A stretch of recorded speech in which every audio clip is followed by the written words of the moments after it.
Well, welcome, friends and family of Prepper Talk Radio. This is Radio for the Ready-Minded. I'm Scott, and we've got Shane and Paris in the house. Good Thanks evening. for tuning in and not tuning out. How you guys doing today? Excellent. Very good. Thank you.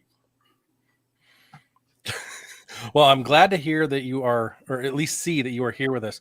You guys, Shane just went through an SHTF scenario today of his power going out. And Well, internet. Internet. Oh, it was just internet? Yeah. I thought it was power. It's just internet, yeah. Okay, ignore everything I say, guys. Anyways, we're glad you have so many of you guys hopping in the live right now.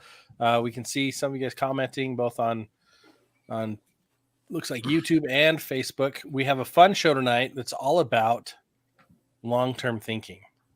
So most of you think, okay, I got a plan for when SHTFs, right? Oh, if a fire hits, this is what we're going to do. But then what are you going to do next? This is the then what topic. And I want to remind you, it's brought to you by our good friends over at surivivalfrog.com. They've got tons of really cool survival gear.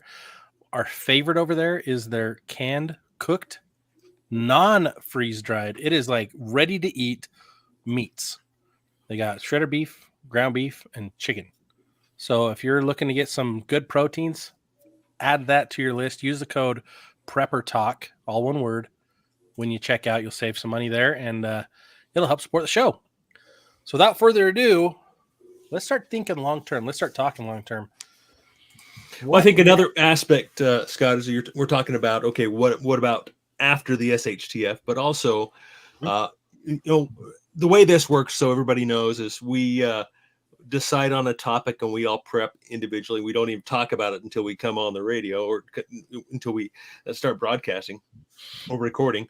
And so my thought about this topic, Scott, was not just for yes, true long term. You're absolutely right, and that's not something I put a lot of thought into. But my thinking about long term thinking is that too many of us give up. Right? We start to get into this. Oh, nothing's happening. Nothing's happened. We have plenty of examples, like my parents had their food storage for 30, 40 years, never used it. We ended up throwing it away. Right? But that's not great long-term thinking. That's still very short-term thinking, right? So that's kind of where my thoughts go on this long-term thinking. But I definitely like where you're going as well. Well, a lot of times my mindset was more. Go ahead, Paris. I was just going to say, a lot of times we get prepared for that disaster, the 3-day supply, the 96-hour kit, the grab-and-go bags. And sometimes, you get your first aid kit because somebody got hurt right then. But if there's no long-term solution, because there's, maybe, we all prepare for that weekend or maybe that 3 or 4 day problem. But what if it's a 2 or 3 or 4 or 5 week or months problem? Mm-hmm. Like, what are you doing after that? So SHTF hits and you survive the initial shock. You still gotta you're still gonna be alive. Like you've got to what's gonna happen if the grid's still down or the power went out, or maybe there's just horror. Like, what if there's your neighborhood has been demolished because of an earthquake of some kind? So it could take years to rebuild in those cases. Now what? Those are some of the definitely long-term thinking things that I was also kind of adding to what we're already talking about. Well, I want to go back and revisit what you were talking about, Shane. Throwing away all that food storage, all the preps, whatever got tossed. Like, how did that make you feel as a prepper? Well, I had grown up with it my entire life. So we were cleaning up the house when the parents passed away. So it was not something I put a lot of thought into, honestly, because it was so overwhelming at the time. Right. So, but I do look back and realize, man, we could have, and it was mostly like bulk grains and such. Mm-hmm. We could have given that to someone with animals and such. So there's a lot we could have done, but again, it was very overwhelming at the time, and didn't put a whole lot of thought into it. It wasn't something we talked about dividing amongst each other. It's just like, okay, dumpster, right, is where it's going at the time. But I can still see that mentality of like, man, mom and dad were, had some good preps, but man, we never used them. But that is truly long term. And I guess the question is, what does long term mean to you, right? What does long term mean to the next guy? And what are you preparing for? And why are you preparing? What are you expecting? And so that's, I think, really all comes into that long term. And that's kind of where I think I went with my thinking, is that we all can get so discouraged with what we're doing now and not seeing the fruits of it being paid off. Not seeing the blessings necessarily, or maybe not acknowledging or noticing them. Right. That's a good point. Because you were dealing in that scenario, you're dealing with two major challenges: the loss of a loved ones, and the aftermath cleanup. Mm-hmm. All hands on deck. Let's get this figured out. That's a lot to deal with, right? It was quite a process. When we're looking at SHTF scenarios for ourselves, like, that is exactly what we're talking about. Like individual you're dealing with SHTF, major loss, Mhm. and you're increasing your workload, and you have this incredible output you've got to now do. Go to work, take care of your family, and take care of this huge project, right? Well, and I see it kind of as two aspects of long term. It's like, first of all, I just can't store enough stuff for long term, right? It's just not possible, right? There's a long list, and it just keeps getting longer, right? It's and so the long term thinking, I think, helps to supplement the stuff, right? Because there's the stuff you need, and then there's the stuff you can do, right? The stuff you can get and the stuff you can do. So I think the more we focus on the long term, and maybe I'm getting ahead of myself, the better we're prepared for short term, right? And our vision, the less disappointed we get, the more we stay motivated. And there's, of course, a lot of different aspects of this we can talk about, but also thinking that short term is kind of the selfish mode, whereas long term is, okay, I'm not just prepping for myself, I'm prepping for my kids, right? So if I don't see the fruits of my labors, I'm still motivated to get these things and get my plans done. That makes me wonder, are we prepping the right way then? Okay. Because if we're really prepping for long term, it's a sustainable system that we're trying to build ourselves. Yeah. Growing up in my parents' home, like, we had probably 500 pounds of wheat, and my dad had to resupply that every few years, or because you probably just cycle through it. Because we were using it, and it wasn't processed wheat, and so we were grinding it. We had this grinding mill, like every Saturday afternoon. That thing would be just cranking. I inherited a couple of those, and it was so loud and so obnoxious because my sweet mom, would run it during cartoons when I was a kid. She's like, click, and she wouldn't even say sorry. And it's funny because now I've got my sweet wife, and she's like, I got to turn the vacuum on. I'm sorry, click. And I'm like, that is so quiet compared to what I endured as a child. Like, my kids have it so good. But it got me thinking, like, okay, does anything I have a shelf life of over a year? Pretty much everything. Mm-hmm. But does it actually sit on the shelf for over a year? And I think that's where we have a disconnect with a lot of people. They're like, "Oh, I got to get more food storage. I got to get more food storage." And it's like, well, what kind of food storage are you getting? And are you creating a replenishment system? Yeah, I think, with food storage, if we're thinking long term, we all talk about just a lot of us. I'm not going to say, I'm generalizing too much, but essentially a 1 year storage is kind of what our goal is, what we're shooting for. Others who are maybe more in tune with what's going on, what's coming, will say, no, you got to have at least 2 years or 3 years or 7 years of food storage, which, okay, that's more long term, right? At 1 year is not a lot of food storage when it comes down to it. So I think that aspect of as well is what I kind of mean about long-term thinking.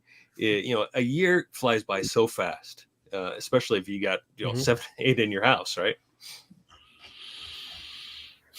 Well, then you also got to think about, okay, what if somebody shows up that you have another mouth to feed, right?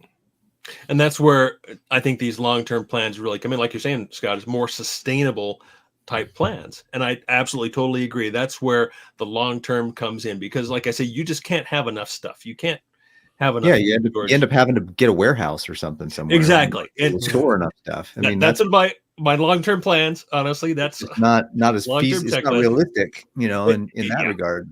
it really isn't. And But having your own clothing store, right? You got socks stored up for years. It's not realistic at all. Yeah. Yeah, I just remember when I even like natural disasters. There's I don't even we haven't heard in the news anything about what's been going on with the people in Maui. I mean, that was only a couple months ago, and these people have had their whole lives displaced for the last 6 months. And so, what have they been doing this whole time? Like, yeah, we heard that their houses burnt down, and then we heard the aid was rendered, and we heard that people like made it. There's, you know, are you okay? Are you alive? Okay, everybody's okay, alive. Well, they got to wake up the next day and eat. They got to wake up the next day and go to work. They got to wake up the next day and rebuild.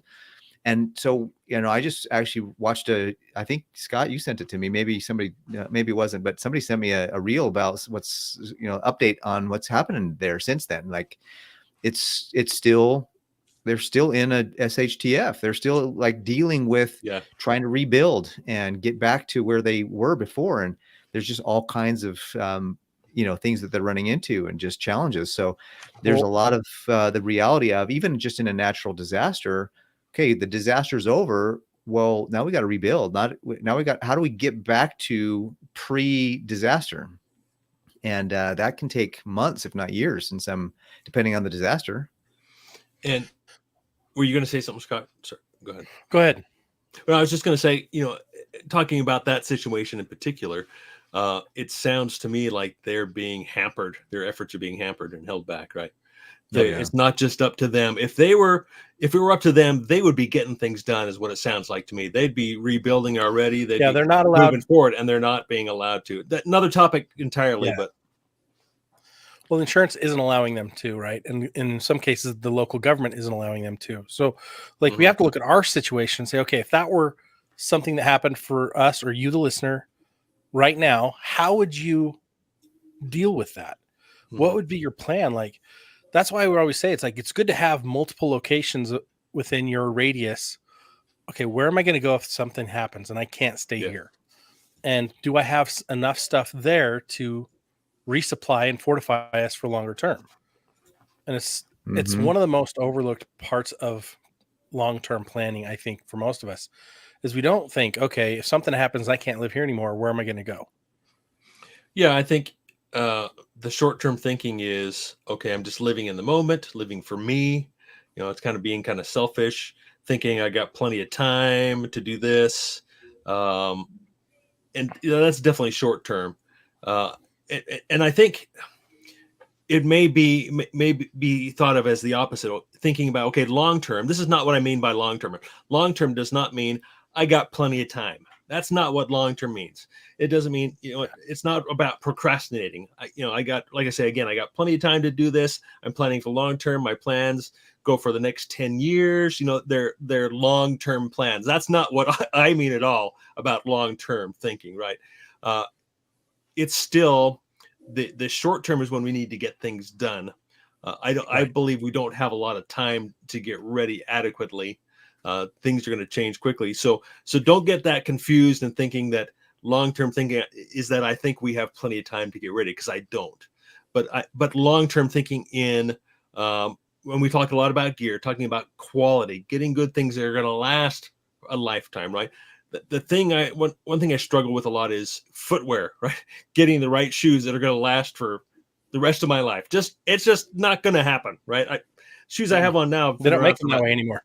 They don't. I mean, you can find them. They're very expensive, and that may make a lot of sense. A nice $300 pair of leather boots, leather shoes, that is probably the right choice at this point, right? Something that's going to last a long time. So that's another aspect that I'm thinking about long-term thinking, is that I'm going to spend the time to research and learn about what is going to last me for the longest amount of time, that I'm going to be able to wear out completely and then fix it and use it again.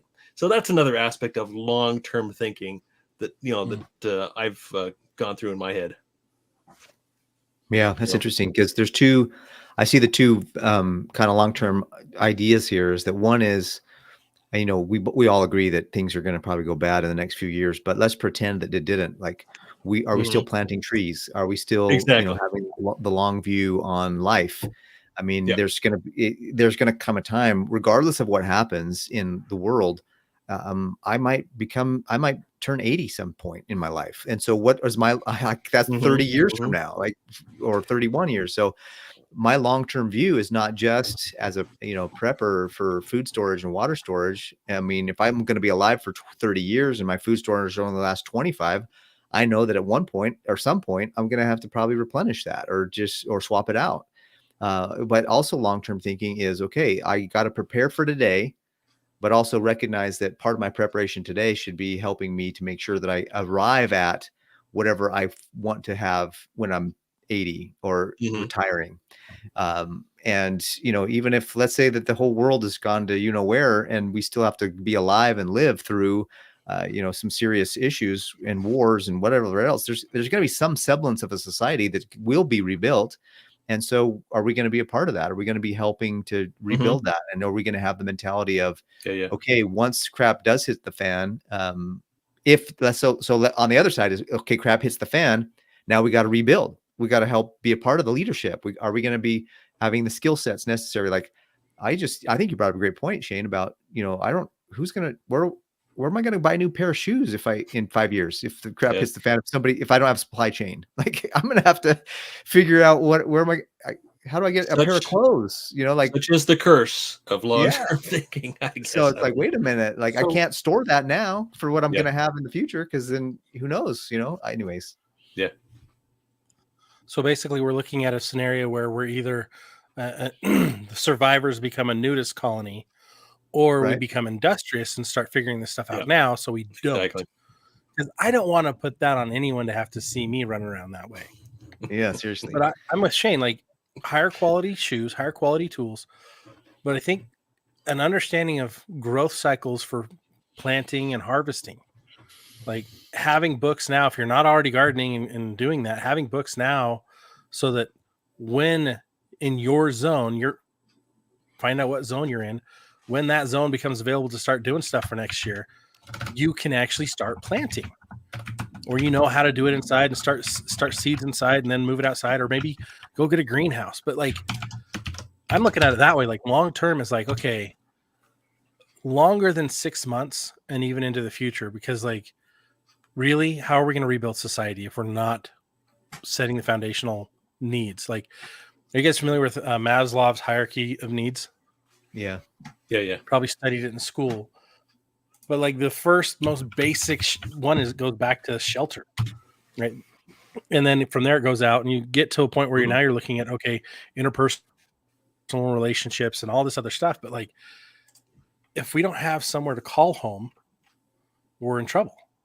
Yeah. If we can't rebuild that home and then rebuild our society, like, we're in trouble. And so thinking about mindset, thinking about morality, right? That's where we've got to start focusing on, is long-term, what are we going to do and how are we going to do it in a way to rebuild instead of dwindle by ourselves? Yeah, absolutely. And here's another aspect that I thought of, is that, you brought up this, the hierarchy of needs, is that, a lot of it is emotional and so forth. Learning now to do with less, learning now to do without shoes, to wear a loincloth, I mean, who knows? I mean, that is a mentality thing of comfort as well, of safety. And so I think it would probably do me well personally to think, and I've done this to a limited extent, but to visualize, okay, how would I do without this? If I didn't have this or that. And this is a curse for me too. When I buy something, for example, I bought a little motorcycle a couple of years ago, learned how to ride it, got my license, and it was a great learning experience for me. But one thing I also did as well, I bought spare parts for that bike. And same with some of my pistols and handguns. I'll buy some. Okay, I may need a recoil spring in the future. I'll go ahead and get that now, rather than waiting for it, getting it later. But what I'm trying to get at is that, okay, if I didn't have that, or if that was broken, or if it was no longer working, and so forth, what would I do? How would I confront that situation? Like you're saying, if I didn't have shelter, and that's like the most basic of needs, is what would I do? Okay, I think I've already got that covered.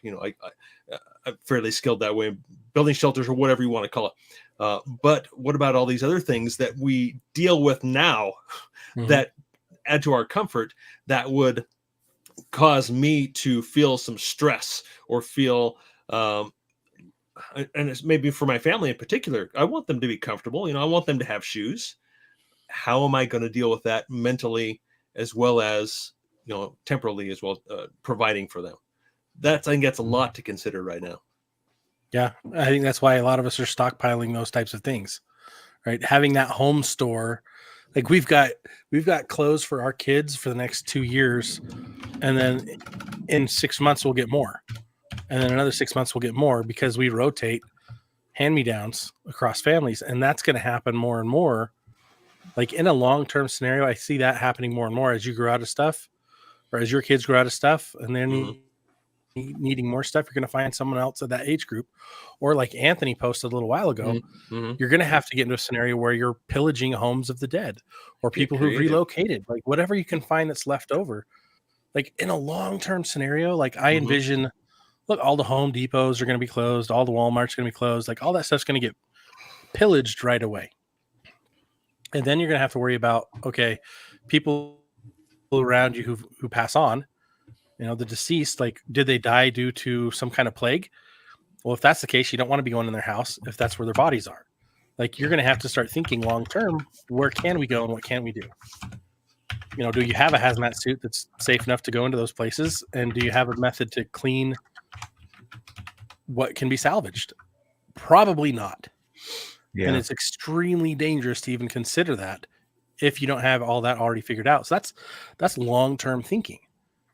But like if you're in an area where there maybe are some weird factories around, you can go through those factories and try to find anything and everything that could be used to be retooled or reused. Find another purpose for everything. But we're going to be living in a world where it's the Great Depression times 1,000 all over again. And that's where wear it out, make it do, or do without.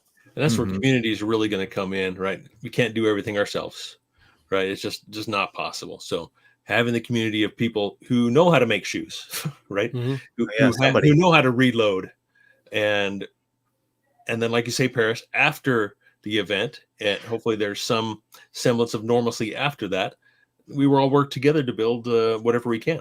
So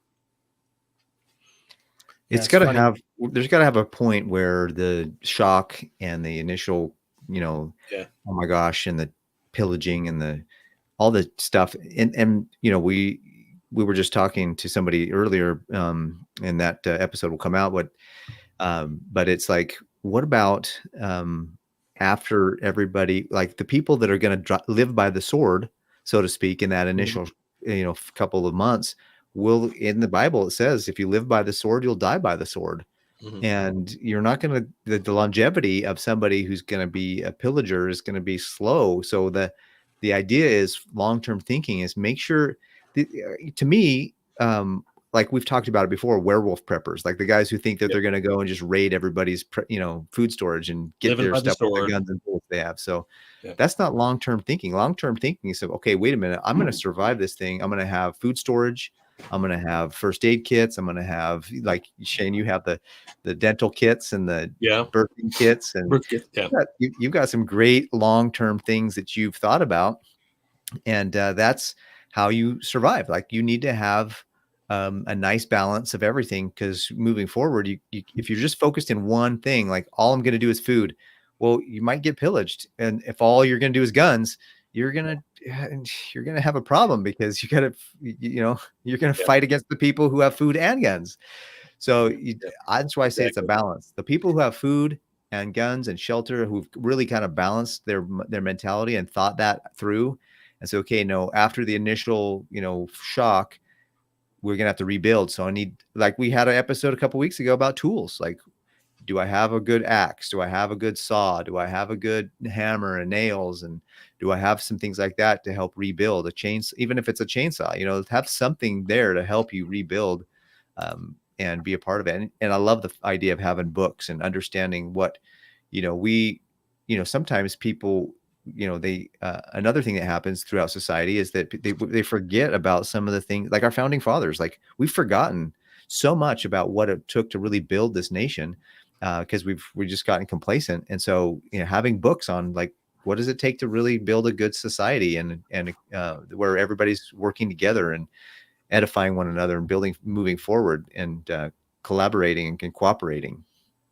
Yeah, another thing that kind of brought me to this topic is over on our Facebook group, Emergency Prep and Self-Reliance. Come on over there and join. You're asked a few questions, that just general questions. Say, how do you feel? Are you ready? You know, do you feel like, are you just beginner? Do you feel like you're prepared? So forth. And I get those requests, and I go through them and I accept them. And I wonder, when these people say, I feel like I'm ready, but need to fill in the gaps and so forth. I really wonder what they're ready for, or their level of preparation, and hopefully we're opening up their minds a little bit to thinking more long term. Because I think, and I would dare bet that many of these people say, "Well, I'm ready for a 2-week emergency, or a 3-month emergency, or something like that. I'm ready," but is that long term to you? Okay, you know, who am I to convince you otherwise, right? But and that's kind of where this topic, I think, kind of came out a little bit in my mind. You know, thinking of all these people that think they're prepared, and honestly, probably really aren't adequately prepared for what's coming. So, I agree with that. I think the more the more people think they're ready, the less ready they really are. probably so. And that's because in the world we live in, it is extremely on demand. And most scenarios they face that are frustrating are short term. Oh, my internet's out. Oh, power's out for a couple of days or one night, right? They're not thinking long term, but It's too painful. again, it's too painful, but it's also, they don't live in the long term. They live in the now. Yeah. Go back And 50, 60 years, and everyone is planning for their future. And you know, that's kind of how our society was built. Is that's why we work a 9-to-5 job. We only work till we're 65 to retire. You know, it's live in the now and not the long term. I think if you'd live in the long term, you would retire earlier. I think you know, you'd stay out of debt more. You know, there would be far less debt. We'd be far less materialistic. We wouldn't be a consumeristic, if that's a word, society, such a consumer society of having to have things now.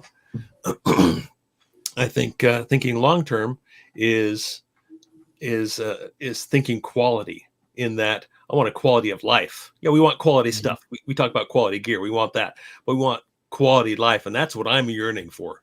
Really is. And I do have a good. I'm not complaining, right? I think we can all complain, but really living as I would truly like to live, you know. And I think that's really where long-term thinking comes in. And if I were have started thinking that way when I was 20, you know, when I really kind of started my career, I think I'd be out of this already. I'd be, you know, I'd be off and living in the country, you know, years ago. Yeah, you'd have saved more money and maybe invested a little differently, and you'd be like, okay, I got plenty to kind of make those decisions and go and do whatever I want, whenever I want, however I want, with whomever I want. I don't need more stuff. Got what I need. I just, you know, want to go fishing every day with my boy, you know. Yeah. What's funny, because like you mentioned debt a minute ago, and I'm like, okay, what is the average debt right now for someone in the US? Right? Just credit card debt. The average person, not household, the average person is $6,864 in credit card debt. Just credit the card. Average household is almost 30. So think about it this way. Long term, is it good to get in debt on credit cards? Well, even in the short term, it's not. Right. But at 20% or 29%, which a lot of cards are going to, that's going to take you 15 to 20 years to pay off. Mhm. and you're going to pay longer, like 8 times what you borrowed. And that's the exact mindset that we're struggling against, where everyone's like, I'm living for today.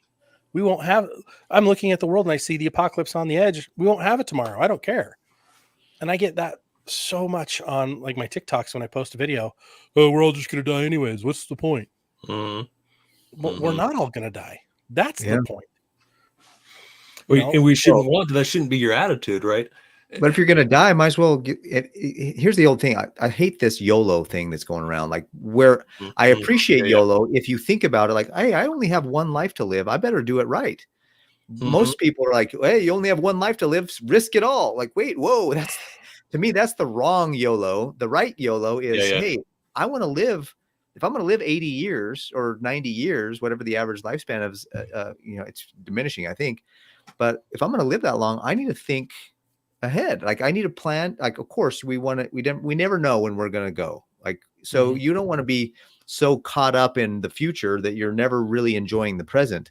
Yeah. But you also need to be realizing, wait a minute, if the choices I make today are going to affect the person I'm going to be in a year or 2 or 10, I need to be making wiser decisions today. And that's good for the present anyways. Like, that's a good thing to do in the present. So those are some great things. I mean, all aspects of our life, physical, mental, emotional, spiritual, financial, all those things can be, if you think more long-term, or at least if you have a long view, number one, it kind of helps you get through some of the problems of the day.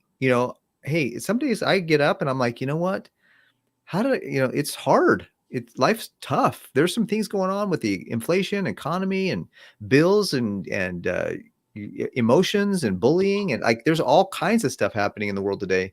And if all you're focused in on is that, you're going to think, well, what's it all for? But if you're like, you know what, I'm going to be 80 one day, I'm going to be okay. Like, my problem today will eventually resolve.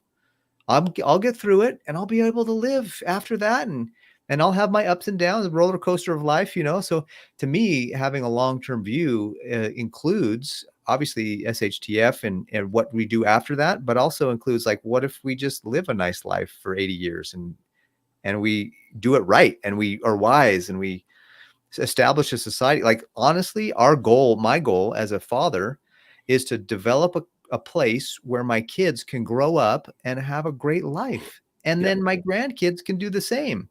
Like, that's a long-term thought process. And so many of us are like, no, I'm 20, I'm 25. I'm just going to party all weekend and then figure it out after that. Like, exactly. Whoa, bro. Same goes with our legislators, right? If they would have the long view, if they would have long-term thinking in mind, most of the legislation that they pass wouldn't even be in their minds. It wouldn't even occur to them, right?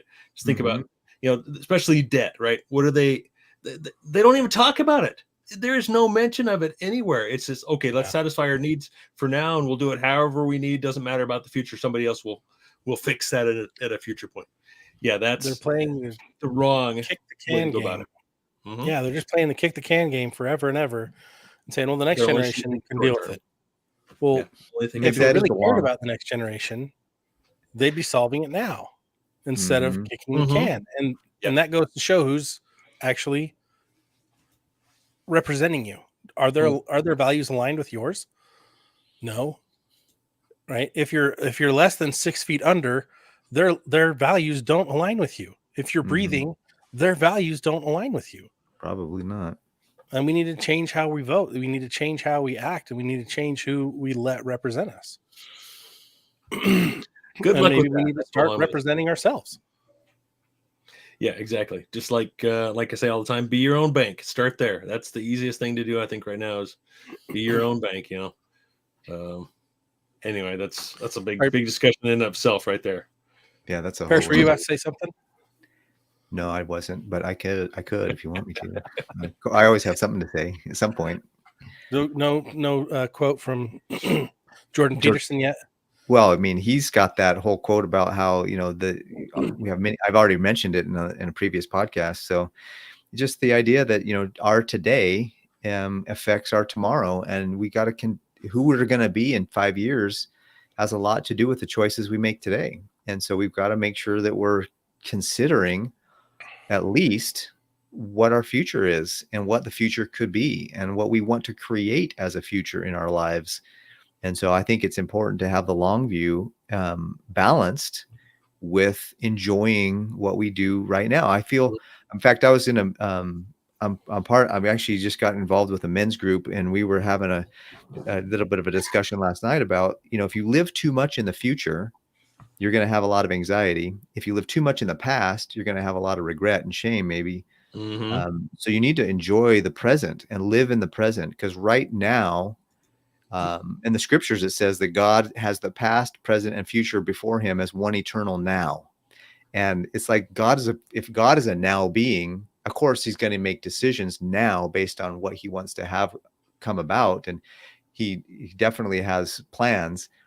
So that's something that I feel like I need to, it's relevant to me as we have this conversation, because sometimes I get caught up in the worry about what's going to happen. And at the same time, I need to I need to know, and I need to be aware of what could happen, and keep myself planning, but not be so caught up in it that I ruin my whole opportunity to bless the lives of people around me right now.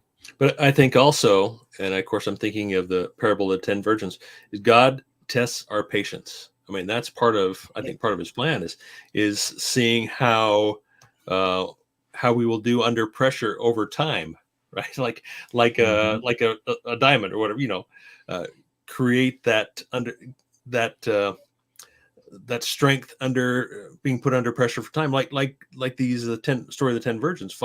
They waited longer than they thought they would have to, right? But some of them, 5 of them had extra oil. They kind of expected, well, this could go longer than we expect, and they were wise. That's called the wise 5 wise virgins. And so I think it would do us well to do the same. Just be patient in waiting. Right. But being prepared as well at the same time, and not just thinking at the last minute, having that short term thinking, I can run and buy some more. There's a store down the street. They'll have plenty of food. In the parable, they talked about how those that did not have, when they asked the ones that had, they're like, no, go get some from the changers. Yeah, go out in the city and find some. Go buy it. And that's exactly like the scenario that we're all going to run up against. Like, who are you going to be able to buy it from? When everybody's run out, or if it's the middle of the night and nothing's open, right? And that's that long-term, like, patience, man. I'm not good at going through the patience trials. I'll be the first one to admit it. Like, I get somewhat Debbie Downer in it, and I get frustrated, and I struggle to stay composed through that. And those of us who have that problem already, when things really go sideways, it gets harder. That's a good point. And it comes back to, okay, what are we working on in mental toughness, mental strength now to keep going indefinitely, right?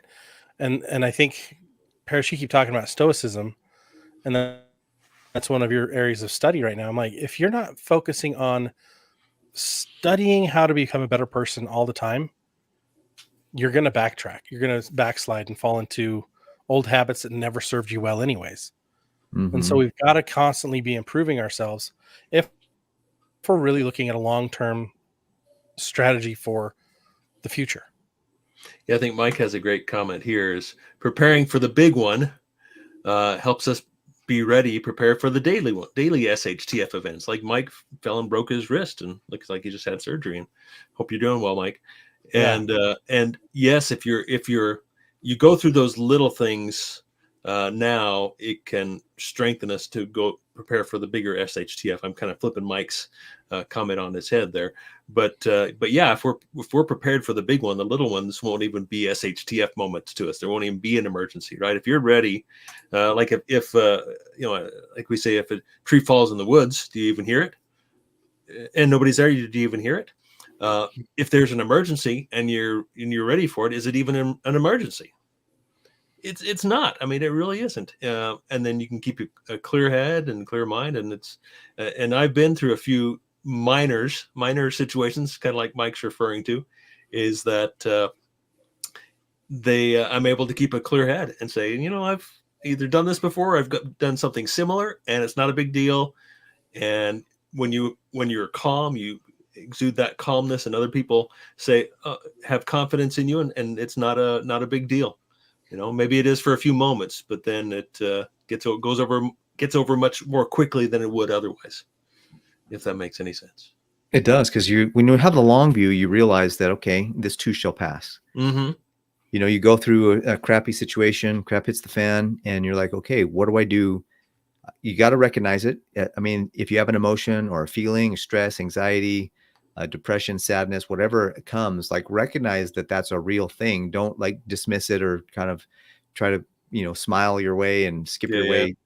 Everything's great. Don't be delusional. Yeah. So recognize that you've got, hey, these are some real emotions here. However, I also have the skills to work through it. I have the skills to rebuild. I have the skills to clean up the mess that just happened. Mm-hmm. And, I've got in my personal life, I've had some medical bills come in that were higher than I expected. And is it frustrating? Absolutely. Am I stressed out? Sure. However, I have negotiation skills, so I can call and negotiate a deal.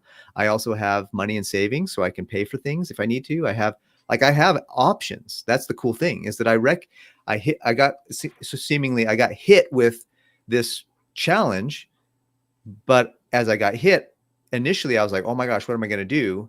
And then I took a deep breath and I was like, oh, I have options. You're equipped to deal with it. You're ready. Yeah. You have those options. Exactly. I have options, and one of these options is going to work. And in fact, all of my options actually would work. I just got to figure out which is going to be the most effective one, most efficient one, so that I don't, going forward. So I have the best result. You're smart with it. Yeah. Well, it's to me, it's kind of like, I just, had my kids move out. So I've got a couple of rooms, and I just tore the carpet out, tore the baseboards out, tore the casings out, and I think for someone who hasn't done that before, not knowing how to put it back together may seem a bit overwhelming. Like, I know that I'm creating some chaos here, and it's going to be, and if I'm not prepared to put this back together or have the know-how, it may seem overwhelming, right? And just a simple example, but that would be overwhelming for me. Let me just tell you. But say I know how to put the new base on, right? I've got the right tools to do that.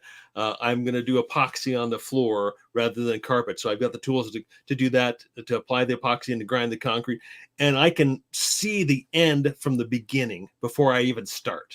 Mm-hmm. Right? It's like rather than jumping in and saying and not being prepared, like I have no idea where to go next, and there's nothing wrong with that, because most of the time, I do that sometimes too, and I can figure it out through the process. It may be more painful, it may cost more, but eventually I know I'll learn it because I've done something similar before. So I think that kind of applies to long-term thinking, or did I go off on another tangent there? But no, I mean, just to bring it home, Stephen Covey says, begin with the end in mind. And that's a long-term thought process. That's a long-term mentality. And so there's some times where you come across, you have a begin with the end in mind, that you have your plans and then you get started on them. And sometimes God laughs and says, you thought. And sometimes it's just, you open up, you pull up. For example, I remember a couple of years ago in my house in California, we were redoing the flooring and talking about that. They pulled it up and there was asbestos. Well, we wanted to put in flooring, not carpet. And they're like, well, you can't put flooring on top of asbestos. You can only put carpet on top of it. And I'm like, crap, now what are we going to do? Mm-hmm. So there's stuff that happens along the way. And that's where you're like, you know what? I have a plan. However, if something strange happens, recognizing that it's not the end of the world, if you have to make an adjustment and you have to make a course correction throughout the time. That's how, sometimes I look back and say, I'm 49, and some of you are older and wiser than I am. And even at 49, sometimes I look back and think, how did I make it here? Well, it's because in the moment, I made the best choice that I could, and I moved forward. And I'm still alive, thankfully. My kids are still alive somehow, miraculously. I haven't ruined anybody's life, you know what I mean? So that I know of that. So it's like, okay, at least I'm done. I've made good enough decisions that I have a good life, and I've had a lot of great opportunities and experiences. And so, And that sometimes when you get into that project and you've demoed that wall or you've taken something apart, it's okay if it sits there for a while and you don't know what to do next, right? it sits there completely unfinished. The wall's unpainted and unfinished for who knows how long. The wife about that. That's okay for a while. So, exactly. Tell the wife it's okay. And Scott, you have some experience with this, right? Well, have you guys ever heard? Yeah, I'm still in it. Have you guys ever heard of the Winchester Mystery House in California? Oh, I've been there. Yeah, it's super fun. You've been there? So. I did. I went. Yeah. Okay, this is perfect because it ties right into starting a project without having the end in mind, right? So, at the time, I don't even remember what year it was built, but basically, Winchester was the gun that won the West, and the wife of, was it Henry Winchester? I don't remember his name. She's the one that basically they built this house, then he died, then she just kept building onto it. This house has 24,000 square feet, 10,000 windows. I see it. 2,000 doors, 160 rooms, 52 skylights, 47 stairways and fireplaces, 17 chimneys, 13 bathrooms, and 6 kitchens. So, here we go. Back in 1923 is when it was built. She basically added a room, then added a room, then added a room, then added, and it was, oh, well, I'm going to do this now. Well, I'm going to do this now. And she's a brilliant person. It is a beautiful place. It looks amazing. Yeah. But it was project after some of the project stairwells move into nothing though. Like she has some of them that are like weird. Like some of the stairways end at the wall. That was my next point. She built this huge monstrosity that was to her the most beautiful thing. But there was no practicality in a lot of it. And so when we're thinking about our future or we're in a project that we're trying to do right now, sometimes we forget the end goal and we might skimp on something or end up building a stairway to nowhere because we're not focusing on the end goal. Yeah. Oh, a stairway would look nice right here. Going where? Oh, I'll figure that out later. What point? Yeah. Why are there windows inside the house looking into the home? Well, that makes no sense. Let's divide these 2 rooms with a window. No, same thing in our preps, same thing in our lives. It's like focus on the big picture and where you're trying to go with all of this and invest your time wisely so that you're not building a plan that's going to fail before it ever gets off the ground. And I think that was for me, the whole premise of this conversation today was think after the SHTF, think long term, think, okay, I'm doing this now, but for what? What next? And as Mike brought it up, Sandy brought it up. I mean, everyone's kind of brought it up in the chat today of like, okay, the big SHTF, the more you plan for big stuff, the easier it is to overcome the small stuff. But also, if you're not aware of what's going on around you, you're going to miss out on doing the right thing next. And really that boils down to me is you can't, in an apocalyptic scenario, just run down to Home Depot or Lowe's and grab the piece of wood you need to do the project you want to do. Yep. But at the same time, you can't store all the wood you need in case the Home Depot is gone. So it's like you got to be okay with it. Got to balance it. Which then goes to your community. What are you building if not a community? And I think we don't touch on this enough. Like if you're not building a strong community around you, that is your biggest weakness and your biggest challenge to longevity. But it's hard to see. It's hard to see that right now if you're not looking that far out. It's like, yeah, we've all got family around us that aren't as much preppers or not at all as we are, right? They're not forward thinking enough to think and plan for the future. Go back a few episodes and we talked about how you can open those people up to this topic. You've got to start and you've got to keep trying and don't give up.